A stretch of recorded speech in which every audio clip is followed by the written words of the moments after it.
आज कांग्रेस के bank account को लेकर पूरा दिन हंगामा चला है बॉस। कांग्रेस के कोषाध्यक्ष ने प्रेस कॉन्फ्रेंस की, कहा कि उनकी पार्टी के बैंक अकाउंट सरकार ने फ्रीज कर दिए। वो लोगों को सैलरी कहां से देंगे, पार्टी का खर्चा कहां से चलेगा। और जैसा कि हर मामले में होता है, कांग्रेस ने बैंक अकाउंट फ्रीज होने पर पीएम मोदी को कोसना शुरू कर दिया और कहने लगे कि मोदी सरकार कांग्रेस को चुनाव लड़ने से रोकना चाहती है, इसीलिए यह सब हो रहा है। जबकि अगर आप देखिए, कांग्रेस के बैंक खाते फ्रीज हो गए थे, लेकिन 1.5 घंटे के बाद ITAT यानी इनकम टैक्स अपीलेट ट्रिब्यूनल ने बैंक खाते खोल भी दिए। लेकिन वो 1.5 घंटे में इतना इन लोग हंगामा कर दिए कि अरे बाप रे बाप, पता नहीं क्या ही हो गया।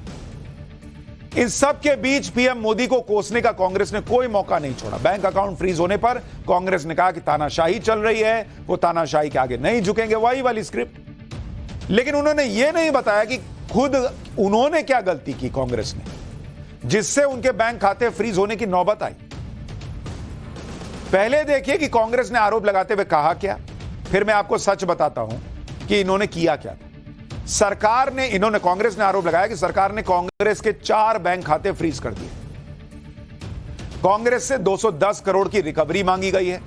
हमारे जारी किए गए चेक बैंक स्वीकार नहीं कर रहे, हमारे पास बिजली बिल भरने का पैसा नहीं है, कर्मचारियों को सैलरी नहीं दे पा रहे, इससे भारत जोड़ो न्याय यात्रा प्रभावित होगी, देश में लोकतंत्र की तालाबंदी की जा रही है, इस फैसले के खिलाफ आंदोलन करेंगे। एक बार अजय माकन को सुन लीजिए, बैंक खाते फ्रीज होने पर उन्होंने क्या क्या कहा है, फिर कुछ फैक्ट्स बताता हूं। इस पार्टी के अकाउंट्स पर तालाबंदी हो गई है, कांग्रेस पार्टी के अकाउंट्स फ्रीज कर दिए गए हैं, हमारे देश में लोकतंत्र पर तालाबंदी हो गई है। और ये कांग्रेस पार्टी के अकाउंट्स फ्रीज नहीं हुए हैं, हमारे देश में डेमोक्रेसी फ्रीज हुई है। जब 2 हफ्ते केवल यह हफ्ता चुनाव घोषणा के लिए रह गए हों, ऐसे समय में प्रमुख ऑपोजिशन पार्टी के अकाउंट फ्रीज करके यह सरकार क्या दिखाना चाहती है? हमारे देश के अंदर लोकतंत्र खत्म हो गया, लोकतंत्र पे बेड़ियां लग गई हैं, लोकतंत्र पे तालाबंदी हो गई है। अजय माकन ने प्रेस कॉन्फ्रेंस में आंदोलन की बात कही और उसके कुछ ही देर बाद यूथ कांग्रेस का प्रोटेस्ट भी शुरू हो गया। तस्वीरें ये आप जो देख रहे हैं, दिल्ली में हुए यूथ कांग्रेस के प्रोटेस्ट की हैं। यानी पहले से ही लग रहा है कि प्लानिंग थी कि आरोप लगाना है और उसके फौरन बाद प्रदर्शन शुरू हो गया। कांग्रेस ने सुबह 11 बजे के करीब प्रेस कॉन्फ्रेंस करके बैंक खाते फ्रीज करने का आरोप लगाया। उसके 1.5 घंटे के अंदर ही कांग्रेस को राहत भी मिल गई। बैंक खाते फ्रीज होने पर कांग्रेस ने इनकम टैक्स अपीलेट ट्रिब्यूनल में अपील दाखिल की। ITAT ने 12:30 बजे के करीब कांग्रेस के फ्रीज बैंक खातों को खोल भी दिया। ITAT ने कहा कि कांग्रेस 115 करोड़ रुपए छोड़कर ऊपर की जितनी रकम निकालनी है निकाल सकती है। यानी 115 करोड़ रुपए कांग्रेस को बैंक खाते में रखने ही होंगे। जैसे आप मिनिमम बैलेंस मेंटेन करते हैं, तो इनकम टैक्स डिपार्टमेंट कह रहा है कि 115 करोड़ का मिनिमम बैलेंस रखिए। और क्यों कह रहा है वो आगे बताता हूं। इस मामले में अगली सुनवाई बुधवार यानी 21 फरवरी को। कांग्रेस नेता अजय माकन ने ITAT के फैसले के बाद सोशल मीडिया पर लिखा कि हमारी याचिका पर आयकर विभाग और ITAT ने कहा है कि हमें यह सुनिश्चित करना होगा कि बैंक खातों में 115 करोड़ रुपए रखे जाएं। उससे ज्यादा रकम होने पर हम खर्च कर पाएंगे। इसका मतलब यह हुआ कि 115 करोड़ रुपए फ्रीज कर दिए गए हैं। हमारे बैंक अकाउंट में जो पैसा है 115 करोड़ रुपए उससे बहुत ज्यादा है। यानी कांग्रेस को राहत तो मिली, लेकिन आफत यह है कि बैंक खाते में 115 करोड़ रुपए उन्हें रखने ही होंगे। लेकिन आपको यह भी जानना चाहिए कि इस पूरे मामले की सच्चाई क्या है, इसका दूसरा पक्ष क्या है। एक तो कांग्रेस कह रही है, दूसरा पक्ष क्या है, इनकम टैक्स क्या कह रहा है। ऐसा हुआ क्या कि बैंक अकाउंट फ्रीज करने की नौबत आ गई? क्योंकि किसी का बैंक अकाउंट ऐसे ही फ्रीज नहीं होता, आम आदमी का नहीं होता, पार्टी का कैसे हो जाएगा? कोई ना कोई वजह तो जरूर रही होगी जिससे यह नौबत बनी। सूत्रों के मुताबिक साल 2018-19 में कांग्रेस ने इनकम टैक्स एक्ट के सेक्शन 139 सबसेक्शन 4B के तहत तय समय सीमा में आयकर रिटर्न नहीं भरा था। इस समय कांग्रेस ने इनकम टैक्स एक्ट की धारा 13A का उल्लंघन किया। इस दौरान कांग्रेस ने 11.49 लाख रुपए यानी करीब 11.5 लाख रुपए कैश डोनेशन लिया, जबकि आयकर विभाग के मुताबिक 2,000 रुपए से ज्यादा कैश डोनेशन नहीं लिया जा सकता। अगर लिया जाता है तो वो टैक्स के दायरे में आता है, जिसकी वजह से कांग्रेस के ऊपर आयकर विभाग का 135 करोड़ रुपए का बकाया होगा। सूत्रों के मुताबिक कांग्रेस की देरी और नियमों की अनदेखी की वजह से कांग्रेस के बैंक खाते फ्रीज हुए। अब 135 करोड़ का चक्कर क्या है वो भी जानिए। इसमें से 103 करोड़ रुपए टैक्स का है और 32 करोड़ रुपए उस पर ब्याज है। कांग्रेस पर 135 करोड़ रुपए का टैक्स लगने के पीछे भी दो वजह हैं। पहली वजह यह है कि कांग्रेस को 31 दिसंबर 2019 तक साल 2018-19 का अपना वित्तीय हिसाब देना था, लेकिन इसमें कांग्रेस ने देरी की।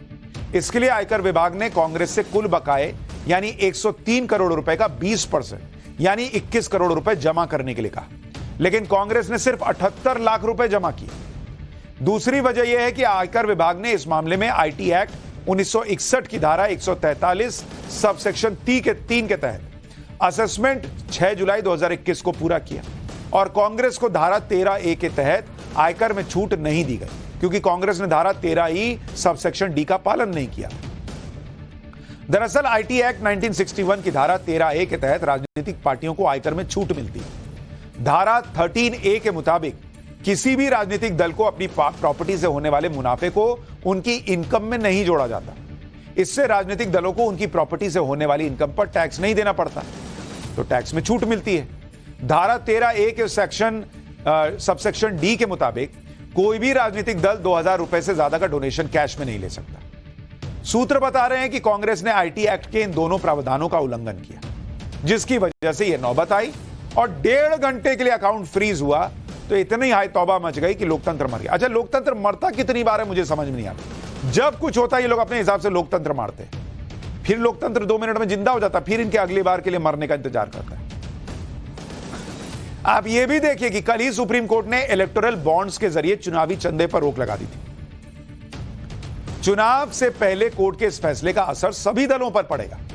सुप्रीम कोर्ट ने अपने फैसले पर कहा था कि इलेक्टोरल बॉन्ड्स असंवैधानिक और सूचना के अधिकार के खिलाफ हैं।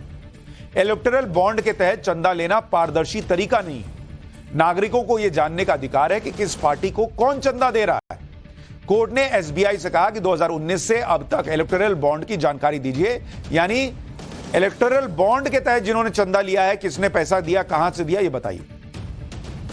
इस फैसले पर कांग्रेस ने कहा कि इलेक्टोरल बॉन्ड के जरिए बीजेपी ने बड़ा घोटाला किया है और अब देश को बीजेपी का असली चेहरा दिखेगा।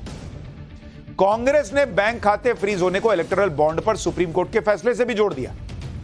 कांग्रेस नेता अशोक गहलोत ने कहा कि बीजेपी के इशारे पर केंद्रीय एजेंसियों ने कांग्रेस पार्टी के बैंक खातों को सील कर दिया है। इलेक्टोरल बॉन्ड घोटाला करके अपने बैंक खातों को भरने वाली भाजपा का डर जब कांग्रेस के नेताओं को तोड़कर भी खत्म नहीं हुआ, तो कांग्रेस पार्टी की गतिविधियों को रोकने के लिए काम किया गया। लेकिन इस आरोप की हवा खुद अजय माकन ने निकाल दी। अजय माकन के मुताबिक परसों यानी 14 फरवरी से बैंक खातों में दिक्कत आ रही थी, जबकि इलेक्टोरल बॉन्ड पर फैसला ही 15 फरवरी को आया। तो यानी जो कहा जा रहा है और जो अजय माकन कह रहे हैं वो मैच नहीं हो रहा। इलेक्टोरल बॉन्ड पर फैसला आने के पहले से ही कांग्रेस के बैंक खातों में दिक्कत हो रही। सच ये भी है कि इलेक्टोरल बॉन्ड से डोनेशन सिर्फ बीजेपी ने नहीं लिया। भाई अभी तो माहौल यही बन रहा है ना कि बीजेपी ने इलेक्टोरल बॉन्ड से लगता है जैसे डोनेशन लिया, उनको चंदा आया और इसका मतलब भाई सबने जो भी किया हो, लेकिन बीजेपी ने तो गलत तरीके से पैसा चंदा ले लिया। अभी ट्वीट में भी बताया ना क्या लिखा था। बल्कि हर राजनीतिक दल ने भर भर के इलेक्टोरल बॉन्ड से डोनेशन लिया है बॉस, भर भर के पैसा लिया है। 6 साल में बीजेपी को मिले कुल चंदे में 52% यानी 52% 5,271 करोड़ रुपए इलेक्टोरल बॉन्ड से मिला। तो बीजेपी को पैसा मिला 52% इलेक्टोरल बॉन्ड से। 6 साल में कांग्रेस को जो कुल चंदा मिला उसका 61% से ज्यादा पैसा यानी 952 करोड़ रुपए इलेक्टोरल बॉन्ड से आए। यानी बीजेपी को अगर 100 रुपया में से 50 रुपया मिल रहा है इलेक्टोरल बॉन्ड से, तो कांग्रेस को 100 में से 61 रुपया इलेक्टोरल बॉन्ड से आ रहा है। लेकिन दिखाया ऐसा जा रहा है कि जैसे सिर्फ पैसा इलेक्टोरल बॉन्ड से बीजेपी ने लिया। इसी दौरान तृणमूल कांग्रेस को मिले कुल चंदे का 93% यानी 767 करोड़ रुपए इलेक्टोरल बॉन्ड से आया है। बीजू जनता दल को मिला कुल चंदा जो है उसका करीब 90% यानी 622 करोड़ रुपए इलेक्टोरल बॉन्ड से आया है। डीएमके को मिले कुल चंदे का 90% यानी 431 करोड़ रुपया इलेक्टोरल बॉन्ड से मिला है। इसी तरह बीआरएस को 80% पैसा अपने चंदे का यानी 383 करोड़ रुपए इलेक्टोरल बॉन्ड से मिला है। वाईएसआर कांग्रेस को 72% चंदा 330 करोड़ रुपए इलेक्टोरल बॉन्ड से मिला। यानी कोई ऐसी पार्टी नहीं है जिसने इलेक्टोरल बॉन्ड से चंदा न लिया। लेकिन सुप्रीम कोर्ट का फैसला आने के बाद ये लोग ऐसा कपड़ा झाड़े कि गंदगी सिर्फ एक ही पार्टी में लगी हो ऐसा दिखे। दूसरा, प्रतिशत के हिसाब से देखिएगा तो बीजेपी को जितना चंदा मिला उसमें सबसे कम, मतलब हर पार्टी से कंपैरिजन कीजिएगा तो सबसे कम इलेक्टोरल बॉन्ड से चंदा बीजेपी को आया है। लोग 90%, 70%, 80% चंदा उठा रहे हैं इलेक्टोरल बॉन्ड से, बीजेपी ने 50% उठाया। कोई भी पार्टी पीछे नहीं है बॉस, सभी ने इलेक्टोरल बॉन्ड से डोनेशन लिया। और अगर इलेक्टोरल बॉन्ड से डोनेशन लेने का मतलब है घोटाला करना, तो भाई जिस दल ने 90% तक डोनेशन इलेक्टोरल बॉन्ड से लिया उसने इसका मतलब ज्यादा घोटाला किया होगा, अगर इनके आरोप सही है तो। कांग्रेस का भी परसेंटेज बीजेपी से ज्यादा है और बीजेपी का तो सबसे कम है। लेकिन वही बात, फैक्ट पे बात होनी नहीं है, कहने को कह देना है, माहौल ज्यादा बनाना है। लेकिन पब्लिक पाठशाला देखती है, सच जानती है।